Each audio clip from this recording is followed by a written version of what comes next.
Ki Suradipa dikenal sebagai dalang besar di daerah lereng Merapi dan juga penjaga tradisi. Namun, hanya segelintir orang tahu bahwa dia mempunyai rahasia spiritual besar yang diwariskan secara turun-temurun. Menjelang ajalnya, ia menyerahkan 2 warisan wayang kulit pada kedua anaknya. Bayu mendapatkan Sang Hyang Wisnu, dan Sekar menerima sepotong kulit lusuh tak jelas, koyak, retak, dan tak bernama. Semua mengira itu hanya wayang tak berharga. Bahkan, kakaknya menyesalkan sang ayah memberikan benda buruk itu pada Sekar. Namun, Ki Suradipa meninggalkan pesan, "Jagalah demi apapun yang akan terjadi." Beberapa tahun kemudian, setelah sang ayah meninggal, Sekar yang sedang bersih-bersih kala itu melihat potongan wayang yang terbelah lalu mengambilnya dan mempunyai ide untuk memperbaiki wayang tersebut.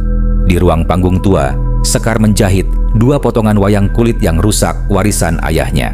Saat benang terakhir ditarik, angin berhembus kencang, lampu padam, dan Sekar tertusuk jarum hingga darah menetes ke wayang itu. Dan tiba-tiba, langit menggelap. Wayang-wayang tua mulai bergerak sendiri. Pentas kegelapan telah dimulai kembali. Dari dalam wayang yang dipegangnya, asap hitam keluar membentuk sosok tinggi besar, bertaring, bermata merah. Batara Kala, roh jahat disegel oleh ayahnya. "Bangkit, bodoh, kau telah membebaskanku." Sekar terkejut, tubuhnya nyaris diserap bayangan. Bayu yang saat itu mendengar dari kamar, segera keluar dan menarik Sekar dan membawanya lari keluar rumah.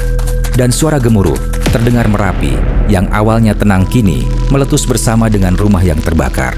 Sekar menangis. "Maafkan aku, Kak, aku membuka segel itu."